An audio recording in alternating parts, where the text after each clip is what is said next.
Salut tout le monde, j'espère que vous allez bien. C'est Seb Sullivan dans votre podcast Passion d'entreprendre, qui donne la parole aux entrepreneurs, vous fait partager des expériences de passionnés qui entreprennent. Pour ce 9e épisode, on retrouve un entrepreneur passionné et combatif. C'est Max, gérant de l'établissement L'Empire Restaurant Bar à Bordeaux et cofondateur de la marque de spiritueux Sapio. On va parler avec lui business, création d'entreprise, parcours et écologie. Juste après, on a l'instant chiffre et on finit l'émission comme d'habitude avec la phrase du jour. L'entretien sera en 2 parties sur l'épisode 9 et 10. Vous pouvez poser vos questions sur la page Facebook de Passion d'entreprendre. Bonne écoute. Salut Max. Salut Seb, on se connaît bien, ça fait plaisir de se revoir ailleurs. C'est ça, tu nous reçois ici au coworking et on va parler de toutes tes activités, il y a beaucoup d'activités. Donc la première, est-ce que tu pourrais nous parler de l'Empire, le restaurant? C'est ta première affaire et elle a commencé déjà il y a un long moment. Depuis 2010, on a repris l'Empire, novembre 2010, donc ça va faire 13 ans cette année. C'est ma première affaire, j'avais 21 ans, j'ai repris ça avec mon père et mon associé actuel Denis Pugliese. Et on est toujours associé avec Denis et j'ai racheté les parts de mon papa la totalité cette année. Donc voilà, c'était une première affaire qui était pas facile à manœuvrer au départ, avec beaucoup de problèmes en interne, avec des problèmes de copropriété, de problèmes de son, de problèmes de tout ordre, qu'on a réussi à résoudre au fur et à mesure des années, pour asseoir maintenant une activité qui tourne et qui fonctionne très très bien. Et on est chaque année en pleine croissance, donc on continue comme ça, on est très content. Ta première affaire, il y a eu pas mal de problèmes et justement, quand tu as fait face à tous ces problèmes, à un moment, tu t'es dit, je lâche l'affaire ou tu as toujours eu cette hargne de vouloir avancer? Alors, sachant que j'étais mis là par mon père et son associé pour vraiment tenir l'affaire et qu'il y avait beaucoup d'argent qui avait été investi et que nos maisons étaient hypothéquées, etc. Donc il fallait absolument tenir l'affaire aussi parce que sinon on perdait tout. Donc je me suis battu en tout cas pour que ça perdure. Je me suis construit dans l'adversité. J'ai pas connu l'échec, j'ai connu des obstacles, des moments très très difficiles qui maintenant s'avèrent totalement payants puisque ça me permet d'avoir une qualité de vie, un niveau de vie qui est très intéressant et ça me permet surtout maintenant de développer des activités qui me tiennent à cœur, qui font sens. Et comment toi t'es venu l'envie d'entreprendre justement avec ton père, un associé, de reprendre une affaire, un restaurant, bar nuit? Alors en fait au départ on cherchait pas du tout à reprendre un bar de nuit. À la base j'avais 21 ans, je sortais des études, j'avais fait le lycée hôtelier en alternance aussi pour mettre à niveau et avoir un bac pro. J'avais déjà un bac marketing STG et du coup je savais pas trop vers quoi m'orienter. Mon frère avait un bar à Madrid. Donc je suis allé séjourner quelques temps là-bas. J'ai donc travaillé derrière un bar à Madrid, j'avais 20 ans. Et quand je suis rentré en France, mon père il m'a donné l'opportunité de travailler dans son restaurant et de faire le lycée hôtelier en alternance. Donc j'ai fait une mise à niveau, bac pro, pour vraiment avoir les bases de l'hôtellerie. Et puis un jour il m'a dit, j'ai monsieur donc Denis Pugliese qui connaissait, donc ce qui était son pote, et il lui a dit vas-y viens on monte une affaire sur Bordeaux. Et donc mon père a commencé à chercher des affaires avec Denis, et il m'a dit est-ce que toi ça t'intéresse de peut-être de reprendre une affaire, en tout cas de tenir la gérance ou d'être directeur d'un établissement, voilà, mais voilà, à la base on cherchait une affaire avec petite terrasse, un truc pas trop compliqué, etc. Puis on a visité l'Empire. Et là, on a eu un coup de cœur pour le lieu qui est magnifique. Donc, on est dans les anciennes écuries de Napoléon. Toute la structure a été faite par l'école Gustave Eiffel. Il y a un super bar en mosaïque, style un peu Gaudi, donc comme à Barcelone. Donc, du coup, c'est vrai qu'on a eu un coup de cœur pour l'établissement et l'architecture de l'établissement. Et on pensait que c'était hors de prix à l'époque. Et puis, en fait, le gars qui vendait cette affaire-là, que je ne citerai pas, avait des difficultés. Et on a pu récupérer cette affaire en rachetant les parts sociales. Et donc en récupérant le passif. Donc du coup, ça nous a permis d'investir un minimum pour avoir derrière à faire tourner l'affaire pour que ça fonctionne. Malheureusement, on a eu beaucoup de difficultés parce qu'il y a eu des vices cachés, il y a eu des procédures, des procès qui étaient en cours aussi à ce moment-là qui étaient cachés. On n'a pas pu gérer aussi facilement qu'on avait imaginé cette affaire-là. Monsieur Pugliese, donc mon associé de Denis et mon père m'avaient mis à cette époque-là un peu en homme de paille en tant que gérant pour tenir l'affaire.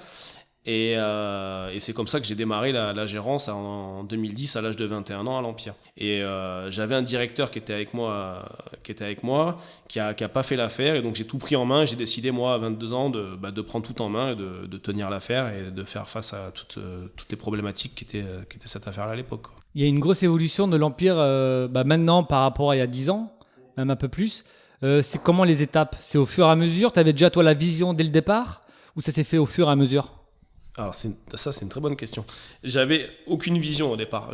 Moi j'ai une vision à la base, quand tu as 21 ans, j'avais une vision très conventionnelle de ce qu'était l'entrepreneuriat, c'est-à-dire entreprendre pour gagner de l'argent et vivre décemment, avec peut-être potentiellement se dire peut-être à 30 ans je serai millionnaire, j'aurai une belle voiture, une belle maison, un peu comme dans les Sims, la vision American Dream quoi.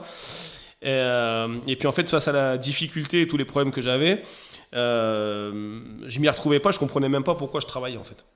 Donc à 23-24 ans, j'étais tellement dans la difficulté à gérer des problèmes de procès, à pas réussir à développer mon activité, à avoir la copropriété qui était sur mon dos, etc. que je me suis orienté, moi en parallèle, je me suis mis à surfer, je me suis mis à m'intéresser à la permaculture, j'ai essayé de comprendre un peu pourquoi je travaillais et quel était le sens de ma vie. En fait, j'ai trouvé aucun sens. J'avais 24 ans, je tenais cette affaire-là, je gagnais 1 000 euros par mois à peine, j'avais du mal à me payer même. J'étais encore chez mes parents à ce moment-là, donc c'était heureusement que j'y étais d'ailleurs, parce que sinon je n'aurais pas pu payer mon loyer, clairement. C'est là que j'avais commencé à emprunter pour acheter des parts sociales aussi, donc j'ai fait des prêts à la consommation pour acheter des parts sociales à l'époque qui valaient rien, donc j'avais racheté 20% en tout. Et c'est vrai qu'au fur et à mesure, je me posais la question de mais quel est le but dans ta vie, si c'est entreprendre, subir à ce point-là pour peut-être péniblement à un moment donné gagner un peu ta vie, etc. Bon, je m'y retrouvais pas, j'étais pas en dépression, mais j'étais pas bien, je vivais carrément un moment pas bien. Donc c'est là que j'ai commencé à me cultiver sur plein de sujets passionnants comme l'agriculture, d'où venaient nos produits. Parce qu'en fait, je faisais ce que j'appelais du métro-boulot, mes métros pour aller chercher nos produits pour vendre au restaurant, et puis boulot à fond, et puis dodo très peu, parce que finalement, la nuit, tu dors peu. Et donc du coup, clairement, il n'y avait pas de sens à ce que je faisais. Et puis au fur et à mesure, je me suis intéressé au bio, à la permaculture, à la base en fait même de notre métier, c'est-à-dire le produit et le service, mais surtout le produit. Moi, ce qui m'intéressait, c'était en fait...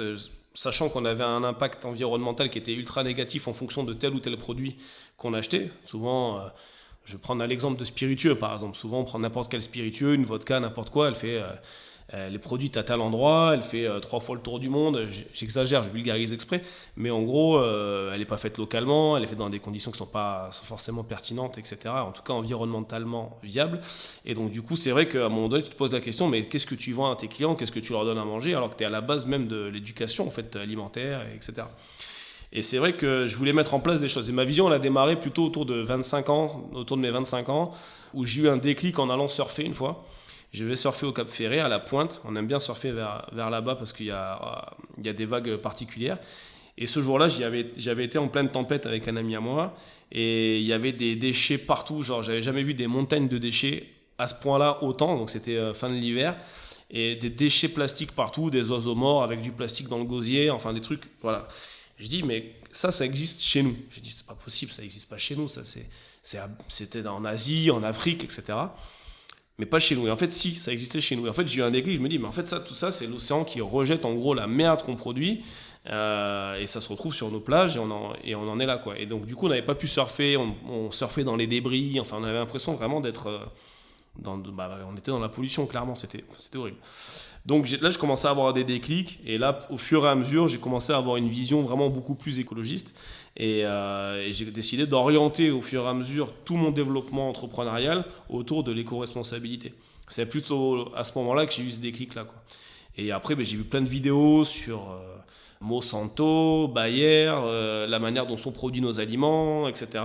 Pour moi, il fallait faire complètement différemment de ce qui se faisait à l'époque. Donc voilà. Donc petit à petit, j'ai décidé de m'orienter sur une vision totalement éco-responsable et donc de créer un écosystème au fur et à mesure autour de l'écologie. Tu es d'abord à dire, il faut bien que je nourrisse mes clients. Après, pareil au niveau des boissons. Donc c'est-à-dire qu'il n'y a pas que l'aspect fête. Et toi, c'était vraiment important de mettre ça en avant. Alors tu dis, les clients, ils sont là juste pour s'amuser. Et bon, s'ils ont une conscience, tant mieux. Alors, on veut les responsabiliser, mais on veut pas les moraliser. C'est-à-dire que c'est faire attention à pas tomber dans le piège du moralisateur, de l'écolo bobo, parce que moi-même j'ai des paradoxes. Je pense que l'humain aura des paradoxes. Il faut accepter le paradoxe humain. Jusqu'à une certaine limite, évidemment. Mais c'est sûr qu'à un moment donné, on va avoir affaire à une population. Maintenant, ils vont faire attention de 8h à 20h. Ils vont dire non, mais moi, le petit déjeuner, je fais attention à ça. Entre midi et 2, je mange ma salade de boulgour bio, etc. Puis le soir, je mange une soupe. Mais par contre, après, si je me mets une tête, à partir de 20h, 21h, 22h, peu importe ce que je bois, je m'envoie des vodka Red Bull, du rhum cola, enfin, peu importe. On s'en fout, on pète un plomb, limite, on va prendre des produits complètement illicites. C'est la fête, on oublie. Là, pour moi, c'est un paradoxe qui est attaquable. Parce que tu peux pas t'amuser à faire attention de 8h à 20h et oublier les autres 12 heures de la journée. Pour moi, c'est pas normal. Enfin, il fallait que la fête se responsabilise. Il faut que le milieu de la nuit, le milieu de la fête, du restaurant, du bar, de la boîte de nuit, se responsabilise à un moment donné. Mais si tu le fais en disant non, mais c'est pas bien, il faut que vous soyez bio, non, là, ça marche pas, le message y passe pas. Par contre, l'idée, c'est de dire bon, mais nous, demain, on change. Et vous, de facto, vous changerez avec nous. Parce que si vous venez chez nous et que vous buvez des produits bio, des produits locaux, des produits bien faits, etc., vous allez payer un produit qui aura des conséquences positives, d'un, sur votre santé, en théorie. Bon, après, l'alcool, c'est nuancé, évidemment. Mais deux, sur l'environnement. Donc, l'idée, c'était ça. C'était de se dire, mais malgré qu'on fasse la fête, on est éco-responsable. Et c'est tout. Et en fait, il n'y a pas besoin de passer d'autres messages, en fait. Tu viens à l'Empire, ton jean il est bio, il est fait à moins d'une heure d'ici, le tonic il est français, et donc tu as un produit qui est bio et local, quoi, et tu es éco-responsable malgré toi, et tu fais la fête. Du coup, il n'y a même pas besoin de leur dire en théorie. Mais maintenant, c'est vrai que c'est bien d'accentuer un peu là-dessus et de montrer que c'est possible de le faire, parce que économiquement, c'est aussi rentable. Et souvent, on a la tendance à dire non, c'est bio, c'est trop cher, etc. C'est là qu'on a créé Sapio avec Cédric Nadet, notre marque de spiritueux, donc qui est bio, engagé et français, et qu'on a décidé de démocratiser le bio avec des produits accessibles en prix qui permettent à tout le milieu du CHR et de la nuit de s'engager clairement à rejoindre le mouvement de l'éco-responsabilité dans le milieu de la nuit, de la fête et du CHR. Pour parler justement de cette marque que tu as créée il y a 2 ans maintenant, avec Cédric de Maison Monique, à savoir comment vous est venue cette idée de dire bon, on va faire nos spiritueux, même si il y a une tendance aussi qui revient à faire des spiritueux, mais peut-être pas à tel point comme le vôtre. Moi, le premier confinement, j'avais déjà à cœur de changer la carte à l'Empire. J'avais envie d'avoir des produits, sortir de l'industrie.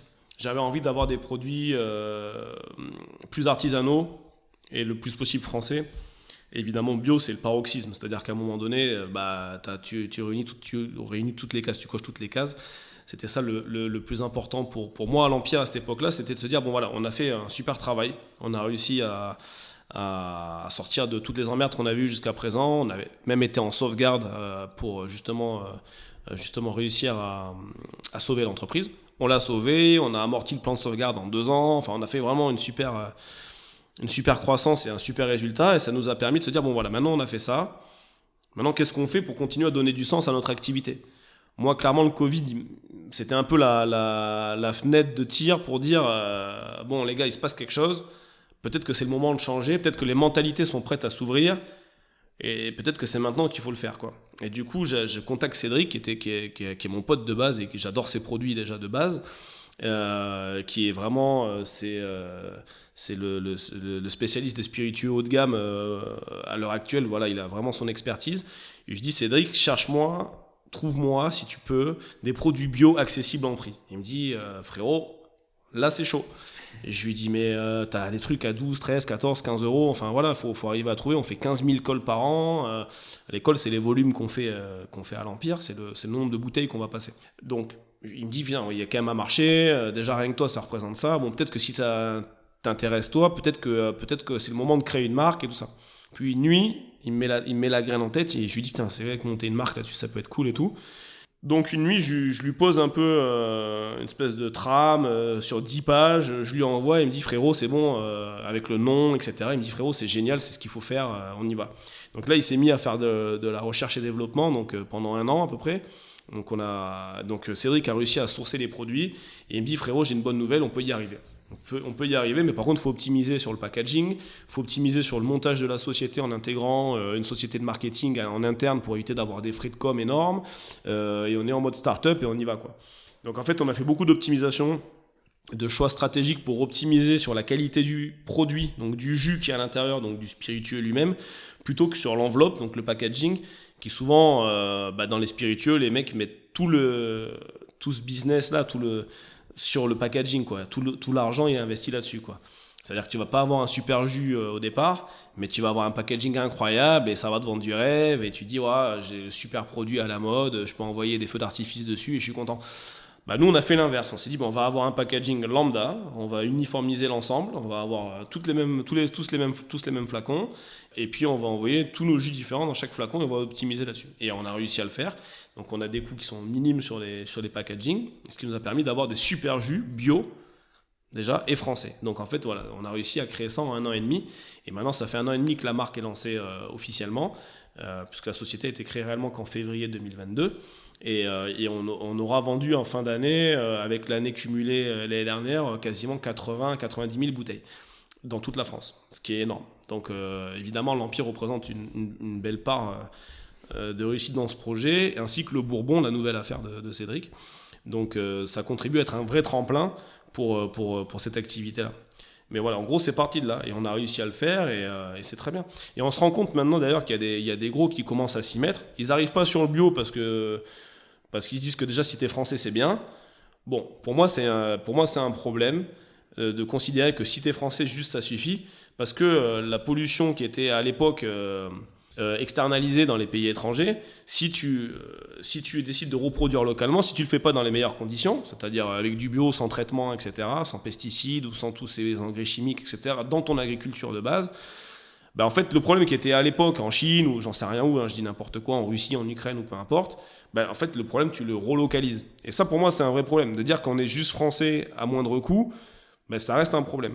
Alors que si tu relocalises ton industrie, il est important que ton industrie elle soit hyper propre, le plus propre possible. Donc voilà, nous en tout cas ce qu'on veut, on n'est pas encore parfait avec Sapio. D'ailleurs Sapio ça vient de sapiens, ça veut dire avoir du goût et de la connaissance. Donc évidemment qu'on n'est pas encore parfait, mais on tend à l'être. Et petit à petit que la marque se développe, on sera de plus en plus éthique et responsable. Et on reversera même certainement un pourcentage de notre chiffre d'affaires pour régénérer les sols par exemple. À l'heure actuelle, 60% des terres sont mortes en Europe. À cause des labours, à cause des engrais chimiques, à cause des pesticides, etc., des monocultures. Nous, demain, si on peut apporter par la consommation, par la fête, une régénération de tout ça, on le fera. Donc ça fera partie de l'étape d'après. Et l'objectif de cette marque Sapio, donc c'était déjà pour avoir les spiritueux pour vos établissements, mais vous souhaitez rester local ou vous voulez arroser toute la France, voire un peu plus ? On a déjà commencé à arroser la France puisqu'on est implanté sur Nantes maintenant. On est implanté sur Paris. Tout doucement, on arrive donc sur Paris. On arrive sur Lille aussi. Et maintenant un peu sur la côte, Lacanau, Maubuisson, Mimizan qui arrive aussi. Donc la côte landaise et après le Pays Basque. Non, l'idée c'est d'être partout en France déjà dans un premier temps. Avec un produit français comme celui-ci, il n'y a pas de raison que les gens adhèrent pas. Et puis ça fonctionne très bien. Donc non, l'idée c'est de le développer au maximum et de ne pas rester que local. C'est pas une marque locale, enfin c'est une marque locale parce qu'elle est faite pas des Bordelais, mais c'est une marque qui est faite pour toute la France. Ouais. Et vous pensez rester toujours bio et avoir les mêmes caractéristiques que maintenant en vendant des plus gros volumes ? Oui, donc de toute manière on sous-traite avec des industries qui sont à Cognac, donc c'est on va dire du semi-artisanal puisqu'on a des productions qui peuvent être faites à grande échelle. Mais l'idée c'est d'être plus que bio à terme. Je ne sais pas si c'est possible, mais je pense qu'on peut y arriver. Déjà si tu participes à la régénération d'une terre morte, à la replantation de forêts, etc., déjà pour moi tu es plus que bio. Donc après c'est juste dans le sourcing produit, comment faire pour être le plus parfait possible, c'est-à-dire avec le moins d'impact possible sur l'environnement. Donc ça c'est un travail qu'on fera en interne, mais déjà en étant bio, certifié bio, tu réduis quand même considérablement ton impact. Après, le but, c'est pas d'avoir que des blés, par exemple, européens. C'est parce que notre distillat, il se fait à base de blé, par exemple, sur la gin et la vodka. L'idée, c'est que le blé soit 100% français, par exemple. Donc, à terme, ça doit être ça. Donc, nous, c'est ce qu'on va essayer de faire le plus tôt possible. Et actuellement, entre l'Empire, ça représente combien de salariés ? Sapio également ? Alors, l'Empire, on va être autour de On va être une douzaine de salariés au global, et après sur la saison, puisqu'on a une saison d'hiver qui est très dense, où il y en a plus de monde, on peut monter jusqu'à 16, 17, 18 salariés en fonction des week-ends qu'on a, des réservations. En gros, c'est ça. Si on intègre en plus les DJ là-dedans, on peut être 19-20 personnes, quoi. Ça dépend, quoi. Donc on est autour de ça. Et sur Sapio, pour l'instant, on est en mode start-up, donc tout le monde, on n'a pas de salariés. Maison Mounique travaille avec Sapio. Sapio travaille avec Favorite, qui est la boîte de marketing. Et en fait, pour l'instant, on se donne tous à fond pour développer. Il n'y a pas de charge salariale pour l'instant.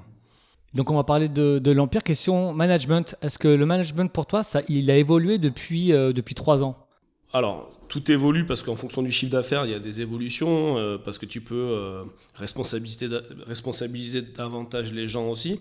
Par contre, moi, en 10 ans, 12 ans, j'avais déjà une vision assez humaine, on va dire, dans mon établissement. Par exemple, j'ai eu 0 prud'homme en 13 ans, je touche du bois évidemment, mais pour moi, ça c'est un signe d'un management quand même bienveillant, plutôt altruiste, plutôt empathique aussi. Donc en fait, je suis sur un management où j'essaye de faire en sorte que nos salariés soient autonomes le plus possible, soient aussi dans les meilleures conditions possibles de travail. Par exemple, ils ne travaillent pas le dimanche, ou à part veille de jour férié, mais on essaye de le faire attraper derrière. Ils ne travaillent pas le lundi, mardi. Ils ont souvent 2 à 3 jours de repos consécutifs, ce qui n'est pas donné à tout le monde. Et ils n'ont pas de coupure. On ne travaille que le soir. Donc du coup, déjà, ça c'est un confort de vie. Après, ceux qui ont des postes plus importants, ils ont un peu plus de charge de travail. Mais dans l'ensemble, c'est comme ça que ça fonctionne. Et ensuite, après, je ne suis jamais derrière leur dos. En train de dire fais ci, fais ça. Moi, j'essaie justement de les accompagner. Ils m'accompagnent aussi. En fait, c'est plutôt donnant-donnant, où on est dans un échange. Plutôt que je ne suis pas un donneur de leçons. Voilà. Après, on réprimande très très peu finalement. On a un management que d'autres diraient c'est un management de bisounours. Mais nous, on a un management qui est porté sur le dialogue, la communication. Et c'est ce qui pour nous fonctionne depuis 13 ans. Et je pense que quand on est dans un milieu de fête comme celui-ci, tu ne peux pas te permettre de stresser les salariés, leur mettre la pression, etc. Nous, on n'est pas du tout dans ce fonctionnement-là, quoi. Il y a pas on est très flexible et à l'écoute aussi des revendications s'il y en a. Je dis pas qu'on est parfait, on fait aussi des erreurs, mais on sait aussi accepter notre part d'erreur. T'as quelle vision justement par rapport à l'Empire pour les années à venir? Moi, je pense que pour l'instant, alors déjà, l'Empire connaît une belle croissance. On va encore avoir une croissance de quasiment 8 à 10 points cette année. Faut que ça continue comme ça. Non, il y a plein de choses qu'on n'a pas développées, comme les brunchs musicaux, par exemple, qu'on pourrait développer sur des dimanches. Je sais qu'on a de la demande, donc c'est possible qu'on développe ça à partir d'octobre. On a essayé de développer des comédie clubs aussi. Alors, c'est pas facile à faire, mais on verra si on continue ça ou pas. En tout cas, de manière peut-être en one-shot de temps en temps. Et après, on a un autre projet pour l'Empire. Voilà, mais je peux pas en parler pour l'instant. C'est plus un projet de speakeasy, quoi, en gros. Donc pour l'instant, on est à la genèse du projet. Et j'espère que ça verra le jour en 2024. Et justement, en parlant de 2024, tu as un autre projet à venir en permaculture en banlieue bordelaise. Est-ce que tu peux nous en parler ? Voilà, la vision de l'Empire, en fait, à terme, c'est ça. C'est pas d'avoir un empire financier ou quoi que ce soit, mais c'est plutôt de créer un écosystème cohérent avec mes valeurs, c'est-à-dire des valeurs vraiment axées sur l'écologie. On a fait l'acquisition d'un domaine en 2021 qui est à Fargues-Saint-Hilaire, enfin à côté de Fargues-Saint-Hilaire, qui s'appelle Bonnetemps, le lieu. C'est un domaine avec 3 hectares dans lequel il y a une maison style colonial, où on fera sans doute des chambres d'hôtes et peut-être des retraites un peu spirituelles, yoga, centre de bien-être, etc., massage, enfin voilà, nous on aimerait bien s'orienter aussi là-dessus. Et la ferme, sur les 2-3 hectares qu'on a, on veut développer une agriculture donc, type permaculture, donc axée donc, sur le non-travail du sol, sur la régénération des écosystèmes, sur la symbiose aussi entre les écosystèmes. Par exemple, je vais donner Un exemple simple, un pied de tomate va bien s'accorder avec un pied de basilic et un œillet d'Inde, par exemple. Ça paraît. Donc il n'y aura pas de monoculture, ça sera vraiment justement la biodiversité qui va primer. Donc en fait, l'idée, c'est de développer cet endroit-là, d'avoir de la menthe du jardin à terme et de produire par exemple nos mojitos avec notre alcool bio, d'avoir de la menthe du jardin qui est à 15-20 minutes de Bordeaux et qu'on arrive à le faire. Alors, on aura déjà de la menthe pour cet été, donc on aura les premiers mojitos bio du jardin à l'Empire, ça arrive. On ne sera pas autosuffisant, mais on aura déjà une petite quantité de produits ça sera déjà pas mal et ça permet de démarrer. Et puis à terme, j'espère, on aura peut-être un nouveau restaurant dans le quartier Saint-Pierre. Et là, j'espère qu'on sera encore plus pointu sur les produits, sur la démarche. Mais bon, ça, c'est encore pour 2024. L'instant chiffre, les exportations de vins et spiritueux français ont généré un chiffre d'affaires de 17,2 milliards d'euros en 2022, soit une hausse de plus de 10% en un an, malgré une baisse des volumes de vente de 3,8%. La citation du jour, elle est de Frédéric Becbédé. À quoi reconnaît-on un bon restaurant ? Les verres à vin, ils sont plus grands que les verres à eau. Vous aussi, vous avez des citations préférées ? N'hésitez pas à me les envoyer sur la page Facebook de Passion d'entreprendre pour qu'on les partage avec nos auditrices et auditeurs. N'hésitez pas à vous abonner également et à laisser des commentaires sur Spotify et Apple Podcast. Merci d'avance, soyez forts et déterminés dans tous vos projets. On se retrouve très vite pour la suite de notre entretien avec Max de l'Empire. À bientôt.